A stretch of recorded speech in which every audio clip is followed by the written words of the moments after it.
Russia breaking news. Rival of Putin announces significant development. The presidential candidate running against Vladimir Putin of Russia, Boris Nadezhdin, has promised to immediately put a stop to the conflict in Ukraine if elected. The election is scheduled for March 17. Nadezhdin discussed his goals for ending the war and mending fences between Russia and the West in an interview with BBC News. Not limiting himself to the conflict in Ukraine, Nadezhdin chastised Putin for his many errors. Putin has essentially dismantled some of the most important pillars of contemporary Russia's government. Restoring these institutions would be my task, Nadezhdin declared. In order to be officially registered as a contender by the end of January, Nadezhdin said on Tuesday that he had collected the necessary 100,000 signatures. The 60-year-old told the BBC that he had the backing of dozens of millions of people, even if coming out against Putin's authority has consequences, such as the detention of Alexei Navalny, an opposition leader, and the exclusion of Yekaterina Duntsova, an anti-war politician, from last year's election. Although he is cognizant of these dangers, Nadezhdin insists that his candidacy will bring about change in Russia. I intend to get the greatest outcome, even if I don't become president on March 17. It has been emphasized by Duntsova and Navalny that their followers should support Nadezhdin.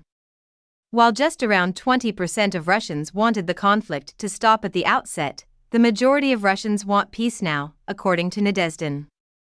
I am certain that Putin will not rule Russia for another 6 years, as more and more people realize that he is leading Russia down a path of militarism, authoritarianism, and isolation. According to him, the highest court in the United Nations will determine whether to declare a state of emergency and order Israel to stop its actions in Gaza. This Friday's ICJ hearing is related to a case that South Africa filed, in which it claims Israel is committing genocide. When the case began 2 weeks ago, witnesses from both nations were there.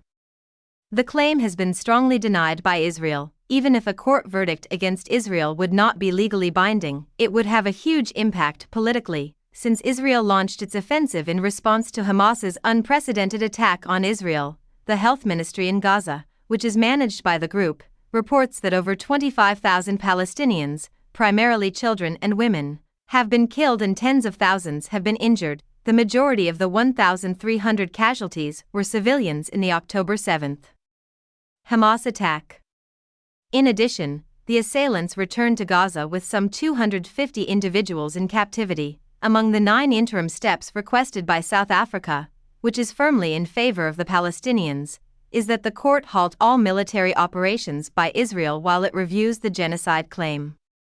A decision on the latter is unlikely to be made for quite some time, if not years. And what ways does Israel stand accused of genocide? Emotions are key tools for both camps. In response to the genocide accusation, Israel strongly condemned South Africa and said that it was manipulating the facts. They said they were defending themselves and were aiming their missiles at Hamas militants rather than innocent Palestinians. He claimed that South Africa's appeal was founded on grossly distorted and unfounded accusations of a non-existent genocide and urged the justices to reject it. 15 lifetime justices and 1 representative from South Africa and Israel make up the 17-judge panel that will rule on Friday. They are asked to address 2 matters. To begin, the question of whether South Africa's claim against Israel may be addressed under the United Nations 1948 Genocide Convention has to be answered. Both South Africa and Israel have signed the agreement, which spells out the criteria for what is considered genocide. The bar is low at this early stage of the lawsuit. The second consideration is whether the continuation of Israel's military operations in Gaza poses a real threat of permanent harm to the Palestinian people living there. In addition, the judges are free to consider all requests, not just those from South Africa. Israel could be asked by the panel to refrain from interfering with the delivery of food, water, and medicine, and to make sure that its activities are in line with international law. However, advisory opinions are the sole authority that the ICJ can issue. Furthermore, although the court's decisions are theoretically enforceable, in practice they are not. It will likely be disregarded if Friday's judgment goes against Israel, but it would certainly increase the political pressure on Israel to seek a truce, and it would make Israel's closest foreign friends work even harder behind the scenes to resolve the conflict and ensure that aid reaches those who need it.